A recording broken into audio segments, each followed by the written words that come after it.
truth. What's up, everybody? Hope you're having a good day.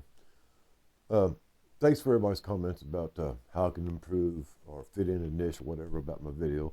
I appreciate that. Hopefully I get a few more. Seems like everybody kind of likes the live stream. But as far as my presentation style, this off-the-cuff thing I do, ad-lib or whatever you want to call it, seems to work with everybody. Y'all kind of enjoy that. So I'm going to move more towards doing a few live streams more often, and see how that goes. But anyway, let's talk about today. As we all know, the stuff going on in Minneapolis and other locations, it's not just the only place. We have other locations around the United States. It's similar things going on, not quite as a scale, but they have been. Remember Los Angeles and other places where they had the same thing, Chicago. Similar, New York, it's all the same thing. People fighting back against immigration. We can go about why they're doing it, who's behind it, and all that stuff. We've kind of got an idea. These are paid protesters.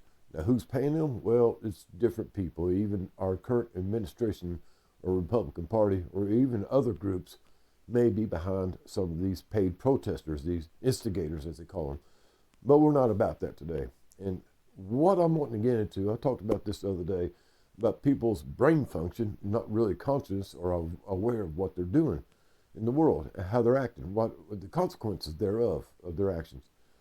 So I did a little looking around and everything and kind of seen the structure of how law enforcement in the United States is sustained. We all know we have local police, or cities and counties and everything, municipalities and everything, and that's your lowest level of law enforcement. Okay, I'm going to be honest with you, that's very low. Sheriffs are almost equivalent to state police. If you didn't know that, deputies and sheriffs are almost equivalent to state police. They're in the next step up from your local law enforcement, which I said is the cities and municipalities. So they're the next step up, and of course then we have the state police. And the state police also has different divisions, but they are maintained within the state. Now here's where it comes into difference, guys. Now, they talk about these people, these ICE personnel and immigration, border patrol, et cetera, as agents. Well, that's a misnomer, all right? They're calling them by the wrong name. They are agents because they work for an agency, just like police departments work for a law enforcement agency. So these federal officers are actually federal law enforcement officials. They're not local police or anything like that. And if you look at the structure, the hierarchy structure of this, they in fact their authority supersedes any state's authority, including the governors or the mayor or anybody else. And they have the full authority of all other police departments in their actions, including defense or reactions to situations. And that's the problem, guys. Everybody's going around here and calling them agents like they're not supposed to be doing law enforcement jobs. And if you look up and everything, these immigration, border patrol, all these other, ICE agents, if you want to call them, ICE personnel, even your marshal service, your federal marshals, are law enforcement. And in fact, it goes on even further to describe that these at the federal level are actually the only law enforcement in the United States. All the other state and local municipalities are peacekeepers. They're not law enforcement. The law is enforced at the federal level, not the local level, as it reads in the descriptions. So guys, we've got into question, quite a few things here, but the thing is, and what I'm getting to is that these people are acting like these federal officers, these federal law enforcement officials, do not have no authority in their areas or anywhere, including in the state or anywhere else in the United States. They're just supposed to be doing federal stuff, federal agents. They think they're like investigators like the FBI or the CIA or NSA or anything like that. But the thing is, guys, they're the direct link from the Supreme Court, the president, to enforce the law across the nation.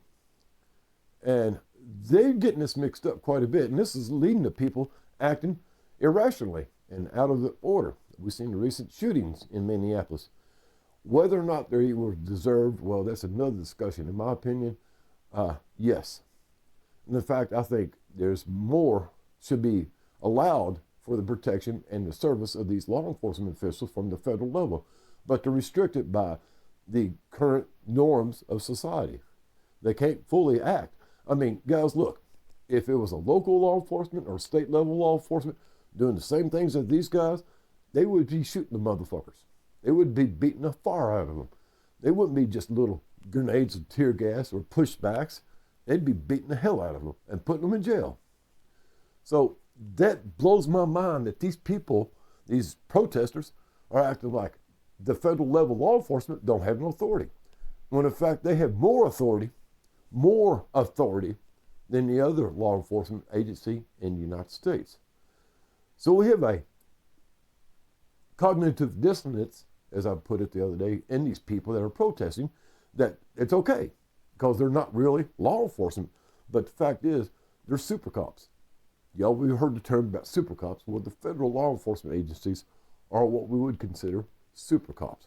Their authority bounds within the borders of the United States, from coast to coast, from north to south, including Alaska and Hawaii. So while they say they don't have no authority there, the fact is they have more authority to be there than damn near anybody else. So with these people acting like there's no consequences, are very irrational. In fact, they're mentally ill. And we need to consider these people like this, that think this, and all force that their actions are not culpable, not accountable, and they can do anything they want. Well, they're mentally ill. And we need to focus on this and consider these people mentally deranged, insane, because that's exactly what they are. Anyway, that's about it for right now, guys. I'm going to come back later on. I've ordered me a new camera. It'll be here tomorrow. It's a little bit better quality than this one, so who knows. Anyway, y'all have a good day, and as always, guys, reach out and do something nice for somebody, even if it's sending a text message of love and encouragement or just checking in on somebody. But do something nice for somebody today, because again, the butterfly effect spreads all over the world, and something nice begins and creates something else nice. Later, taters.